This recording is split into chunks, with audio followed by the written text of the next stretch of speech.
You've probably never thought about it. It doesn't look like much. No moving parts, no blade, no wheel, no flame, just a series of small marks pressed into wet clay made by people who had no idea what they were starting. But this invention did something no sword, no army, and no empire had ever managed before. It let a human being speak across 1,000 years to someone who wasn't born yet. And once that became possible, the entire trajectory of civilization bent around it. This isn't the wheel. It isn't fire. It isn't even the plough. This is the story of writing, and the surprisingly ugly, unromantic reason it was actually invented. Here's what most people assume. They imagine some ancient philosopher staring at the stars, struck by inspiration, deciding humanity needed a way to preserve poetry and wisdom for future generations. It's a nice image. It's also completely wrong. Writing wasn't invented for poetry. It wasn't invented for prayer or law or love letters. The earliest writing systems we've ever found, dating back roughly 5,000 years to Sumer, in what is now southern Iraq, weren't stories at all. They were receipts. The first written language in human history was accounting, grain shipments, livestock counts, debts owed, beer rations for temple workers. Someone needed to track how many sheep belonged to whom, how much barley was stored where, and who still owed what to the temple granary. And the human brain, brilliant as it is, simply couldn't hold that much information reliably once cities grew past a certain size. Think about that for a second. The foundation of human civilization's greatest intellectual leap, the one that gave us literature, science, law, and history itself, began as inventory management.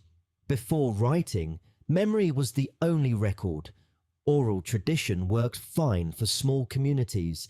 Elders passed down knowledge, stories carried lineages, and this worked reasonably well as long as groups stayed small and stable. But as cities like Uruk grew to tens of thousands of people, engaging in trade, taxation, and complex economic relationships, human memory hit a hard ceiling. You cannot hold 10,000 transactions in your head. Nobody can. So the Sumerians started making marks. At first, simple pictures. A drawing of an ox meant an ox. A drawing of grain meant grain. This system, called proto-cuneiform, was intuitive but limited. You could represent objects but not ideas, not grammar, not the connective tissue that makes language actually function. Then something remarkable happened. Someone, and we'll never know who, realized these symbols could represent sounds instead of just objects. A symbol didn't have to mean the thing it looked like. It could mean the sound of the word for that thing. This is the moment writing stopped being pictures and became language. This shift is called the rebus principle, and it's arguably one of the most important cognitive leaps in human history. Historian Denise Schmant-Besseret, who spent decades studying the origins of writing, traced this evolution through small clay tokens used for counting goods, tokens that gradually flattened into the wedge-shaped marks we now call cuneiform. Once symbols could represent sounds, writing could express anything language could express, not just what you owned, but what you fought. Not just transactions, but ideas, laws, stories, and eventually arguments about the nature of existence itself. Here's where it gets uncomfortable. Writing wasn't just a tool for record keeping, it was a tool for control. Once you could write something down, you could enforce it.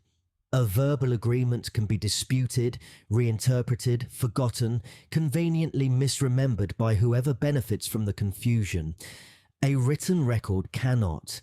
This is why some of the earliest surviving texts aren't philosophy. They're laws, codes of conduct, tax obligations, punishments for those who failed to pay their debts.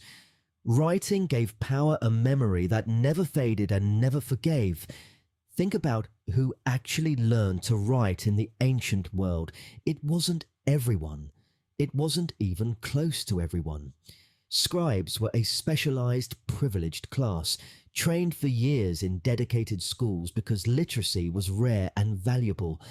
In ancient Mesopotamia, becoming a scribe often meant guaranteed employment in temples or palaces, a position of genuine social power. This created something new in human history, a permanent, literate elite who controlled access to information. If you couldn't read the law, you had to trust someone else's account of what the law said. If you couldn't read the temple's records, you had no way to verify whether your grain debt was accurately recorded. Writing didn't just preserve information, it created a gatekeeper class that decided who got to know things. This pattern didn't stay confined to Sumer. It repeated across nearly every early civilization that developed writing independently, in Egypt, in China, in Mesoamerica among the Maya. Wherever writing emerged, a literate class emerged alongside it, and with that class came a new axis of power that had nothing to do with strength or land ownership. It was about access to permanent, portable knowledge. And yet, once writing existed, it couldn't be fully contained. That's the paradox. A tool built for accounting and control eventually became the primary engine of human intellectual progress precisely because it could not be perfectly restricted. Laws written down could be publicly displayed, and once displayed, they could be publicly challenged. The Code of Hammurabi, carved into stone and placed where people could see it, meant citizens could at least point to what the law actually said, rather than relying entirely on a ruler's word. Written contracts protected merchants from powerful patrons who might otherwise simply deny an agreement ever existed. Written histories allowed later generations to question earlier claims, compare accounts, and catch contradictions that oral tradition would have smoothed over. Writing is, in a strange way, one of the earliest technologies of accountability, not because it was designed for fairness, but because permanence cuts in every direction. It protects power and it exposes power simultaneously. Here's the modern mirror, and it's a sharp one. Every time you sign a contract, every time you check a text message to prove what someone actually said, every time a written record settles an argument that memory alone never could, you're relying on the exact same principle a Sumerian scribe was relying on 5,000 years ago. Permanent record beats fallible memory. That single idea reorganized how humans trust each other, negotiate with each other, and govern each other. And the gatekeeping dynamic didn't disappear either. It evolved. For most of history, literacy itself was the barrier. Later, it was access to printed books. Later still, it was access to information technology, education, and now, increasingly, access to the platforms and algorithms that determine which information actually reaches people. The tool changes. The underlying tension between permanent knowledge and who controls access to it has never gone away. There's one more layer worth sitting with. Writing didn't just change what humans could remember. It changed what humans could become. Before writing, a person's knowledge died when they did, unless it had been successfully passed down through direct oral transmission, generation after generation, a fragile chain that could break at any point. After writing, a person's thoughts could outlive their body by thousands of years. Right now, you are reading words shaped by an idea that began as a grain receipt in southern Iraq 5,000 years ago. Every book Every law, every message you've ever sent traces its lineage back to someone trying to remember how much barley was owed. That's the real story behind the invention that changed everything.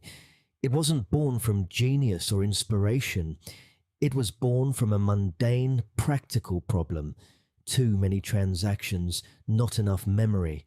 And out of that unglamorous necessity came the single technology most responsible for everything you now call civilization. The next time you write something down, a note, a message, a signature, you're participating in the same 5,000-year-old act, turning a fragile thought into something that can survive you. Maybe that's the real definition of power. Not who has the most strength, but who gets remembered accurately and who gets to decide what the record says.